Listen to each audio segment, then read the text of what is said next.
안녕하세요.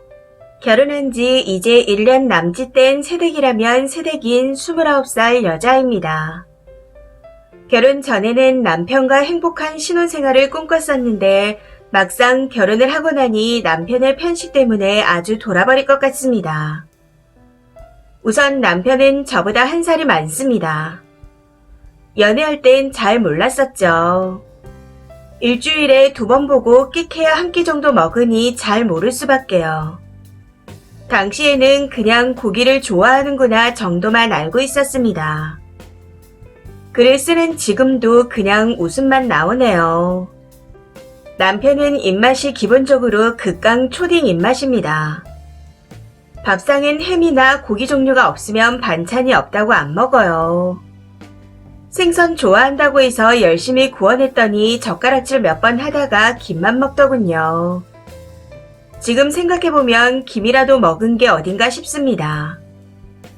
저는 사제 음식보단 집에서 해먹자 주의라 동그랑땡이나 만두 같은 것도 재료를 사다가 집에서 다 만들어 먹습니다. 한 번 먹을 분량씩 나눠서 냉동실에 넣어놨다가 꺼내 먹고 있죠. 그런데 남편 놈은 제가 만든 동그랑땡도 안 먹습니다. 당근이 들어가 있다고요. 만두도 싫답니다. 부추 넣었다고. 집에서 고기 양념을 하거나 굽거나 찌거나 할 때 채소 종류가 들어가면 아주 난리가 납니다. 새끼 손톱만한 파 한 조각도 다 걷어내서 먹어야 하고 양파가 들어가면 손도 안 댑니다. 한 번은 피자를 시켜 먹자길래 시켰더니 피망과 양파를 다 골라내고 먹더군요. 밑반찬으로 나물 몇 가지랑 멸치볶음, 우엉조림 이런 걸 해서 넣어놔도 먹을 게 없다고 스팸을 사다가 구워 먹는 인간입니다. 그냥 닥치고 안 먹으면 말도 안 할 텐데 정말 빡치는 건 어머님께 전화해서 먹을 게 없다, 반찬이 없다, 땡땡이가 신경을 안 쓴다 하고 일러 바친다는 거죠. 그럼 시어머니는 저한테 전화하셔서 왜 신경 안 쓰냐 하시는데 정말 미쳐버릴 것 같습니다. 시어머니께 밑반찬 해놓고 생선조림도 해뒀는데 먹을 게 없다고 한다. 이렇게 대답하면 남자 밥상에 고기 한 점 없는 게 말이 되냐. 바깥일이 얼마나 힘든지 네가 몰라서 그런다 하고 말씀하십니다. 기가 차고 어이가 없어 저도 일하고 있다. 없는 시간 쪼개서 집안일하며 반찬 만들고 밥하는 건데 그렇게 말씀하시면 서운하다 하고 말씀드려도 귀등으로 흘려 들으십니다. 그냥 밥상에 고기가 있니 없니 하는 말뿐이시죠. 남편과 같이 장이라도 보러 시장에 가면 둘이 먹는데 고기만 종류별로 10만원 가까이 삽니다. 사는 건 좋아요. 다 좋은데 손질해서 먹을 만큼 나누고 용도별로 정리하는 게 싹 다 제 몫이라 정말 스트레스 받습니다. 거기다 고기를 사고 난 후 본인 기분이 좋으면 저한테 선심 쓰듯 이제 자기가 좋아하는 풀떼기 사러 가자 하고 말하는데 정말 한 대 때려주고 싶습니다. 아시는 분들은 다 아시겠지만 시장에서 파는 나물 종류가 절대 양이 적지 않습니다. 한 봉투 가득 담아 파는 거 조금만 팔아달라고 사정해서 사도 혼자 먹기에는 벅찰 만큼 양이 많은 편이죠. 그래서 저는 대형마트에 가자고 하는데 또 그건 절대로 싫답니다. 고기 양도 적고 비싸서 원하는 만큼 살 수가 없다고요. 여기서 참고로 말씀드리자면 제가 예전에 수술을 해서 담이 없고 췌장도 조금 잘라냈습니다.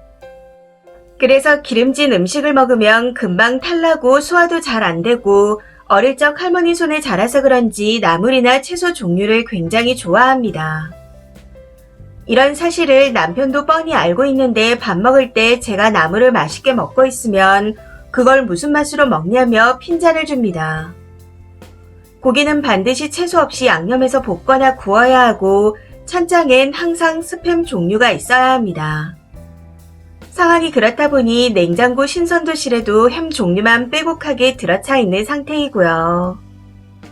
밥상에 김치나 나물 종류가 올라가면 오만상을 쓰며 제 앞으로 다 밀어놓고 가끔 외식하자고 저를 끌고 나가면 항상 먹는 게 돈가스입니다.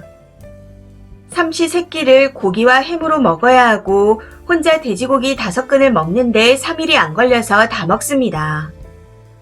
한밤중엔 야식 먹자며 보쌈 해달라 그러고 아침부터 양념고기를 구워 먹죠. 시댁에 가면 새끼를 고기만 먹다가 오는데 시부모님께선 채소 종류도 잘 드시지만 아들이 좋아한다고 새끼를 고기만 챙겨주십니다. 아침부터 떡갈비 먹고 점심때 양념고기, 저녁에 삼겹살 먹고 술 한잔 하면서 오리고기까지. 눈치껏 따로 김치와 반찬 있는 걸 챙겨 먹고 있으면 항상 입맛에 안 맞냐 물어보십니다. 그래서 맛있다 대답하면 밥그릇이 넘치도록 고기를 올려주시죠. 집으로 돌아오는 길에 반찬을 싸주시기에 집에 와서 열어봤더니 3단 반찬통이 다 고기더군요. 이후 우리 아들은 고기 없으면 밥 안 먹는다. 네가 잘 안 챙기니까 내가 챙겼다. 하고 톡까지 보내오시는데 정말 미칠 것 같습니다. 그래서 한날은 작정하고 채소 한번 먹어보자는 생각에 밥상을 채소 종류로 차리고 삼겹살을 김치에 말아 쪘더니 숟가락을 집어던지고는 짜장면 탕수육 세트를 시켜 먹더군요. 화나는 걸 꾹 참으며 밖에 나가면 사람들이 욕한다. 애기도 아니고 편식이 심해서 되겠냐. 젓가락질 하나로도 가정교육을 판단하는 사람들이 많은데 하물며 이렇게 편식하면 누가 좋아하겠냐. 싫어도 조금씩 먹는 습관을 좀 들이자. 상사 앞에서도 이렇게 편식할 거냐 하고 살살 달랬더니 밖에 나가면 이런 풀밥 밥상 잘 안 먹는다.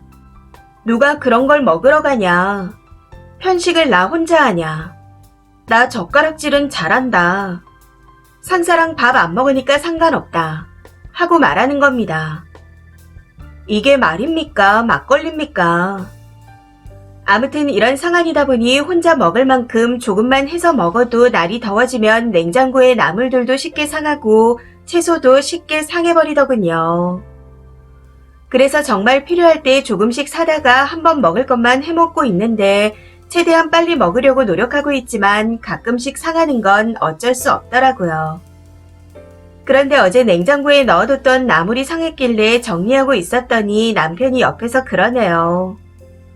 먹지도 않고 버리는 거 너무 아깝다. 뭐하러 돈 낭비하냐. 앞으로 그런 거 하지 마라. 그 말을 듣는데 정말 너무 화가 나고 스트레스가 쌓여서 미쳐버릴 것 같았습니다. 요즘은 퇴근 시간이 다가오면 짜증부터 밀려오네요. 시댁에선 편식 좀 하면 어떠냐 하시고 친정은 거리가 멀어 왕래가 적어서 이런 상황을 아직 모르고 계십니다. 동생 부부와 딱 한 번 밥을 같이 먹은 적이 있었는데 그날 동생이 톡으로 그러더군요. 형부 편식이 좀 심한 것 같다. 음식을 휘저으면서 먹는 걸 보니 같이 밥 먹기 싫어지더라. 하고요. 정말 부끄러워서. 어르고 달래도 모르고 타일러 봐도 기등으로 흘러들어 미쳐버릴 것 같습니다. 어떻게 방법이 없을까요? 조언 부탁드립니다. 2년 뒤 후기입니다. 안녕하세요. 2년 전쯤 남편 편식 때문에 미칠 것 같다고 글을 썼던 쓰니입니다. 일단 저는 이혼을 했네요. 글을 쓰고 나서도 1년을 참고 살았는데 도저히 안 되겠더라고요. 작년에 시부모님이 신혼집에 오셔서 밥 해먹자 하시기에 나름 정성 들여 차려드렸습니다. 그런데 밥상을 보시더니 이게 뭐냐 하고 타박을 하시더군요. 어찌나 큰 서러움으로 남았는지 그날 메뉴를 아직도 기억하고 있습니다. 쌈 채소 여러가지와 콩나물 무침, 파채 무침, 겉절이, 어리굴젓, 무채나물, 시래기 된장무침, 코다리 조림을 차려드렸고 거기에 수육과 된장국도 만들었습니다. 그 외에 장종류와 마늘, 고추 등을 같이 내놓았었죠. 그런데 그걸 보시더니 전 남편에게 밥상이 항상 이런 식이냐고 물어보시던 시어머니. 거기에 맨날 풀만 먹는다는 전 남편. 이래서 힘이 나겠냐며 숟가락으로 밥그릇을 치던 시아버지까지. 너무 황당해서 여기서 뭘 더 얼마나 해야 하냐 물었더니 불고기도 좀 하고 삼겹살도 좀 구워야지 수육 하나 달랑 내놓으면 입맛이 돌겠냐 하고 말씀하시더군요. 어찌나 어이가 없던지. 저 일 외에도 간만에 친정에 갔는데 남편은 처가댁에서까지 반찬 투정을 했고 시부모님은 작년 친정아버지 환갑에 초대도 안 받고 와서는 손님 대접을 제대로 못한다며 대놓고 진상을 부리셨습니다. 저희 아버지 환갑 때 가든을 빌려서 친정 식구들과 외가 식구들끼리 1박으로 염소고기, 닭고기와 오리고기를 해서 먹고 놀기로 했었는데 당일날 정신 나간 전남편 놈이 시댁에 알려서 지 마음대로 초대했습니다. 그 초대를 받은 시부모님은 이때다 싶었는지 바로 내려오셨고요. 참고로 친정은 대구이고 시댁은 서울인데 그 먼 거리를 오셨더군요. 거기다 이세 생각이 없어서 피임 중이었는데 왜 아이를 안 가지나로 시작해서 예전에 수술해서 아프고 몸이 골아 애도 안 들어선다며 할 말 못할 말 구분 못하고 막말까지 하셨습니다. 그래서 작년 봄 이후로 전 남편과 미친 듯이 싸우다가 지쳐서 가을이 지날 무렵 이혼했습니다. 겨우 그 정도로 이혼 이야기를 하냐며 사람 취급 안 하던 시댁과 이 스트레스를 이해하지 못하던 전 남편은 저를 미친 여자 취급했고 그네들의 말을 계속 듣다 보니 내가 진짜 정신이 나간 건가 하는 생각을 하기도 했습니다. 그래도 더 이상은 안 되겠다는 생각에 이혼하겠다고 강하게 밀어붙여 결국 합의 이혼에 성공했습니다. 소송으로 갈 수도 있었는데 전 남편도 여기저기 상담을 받아본 것 같더라고요.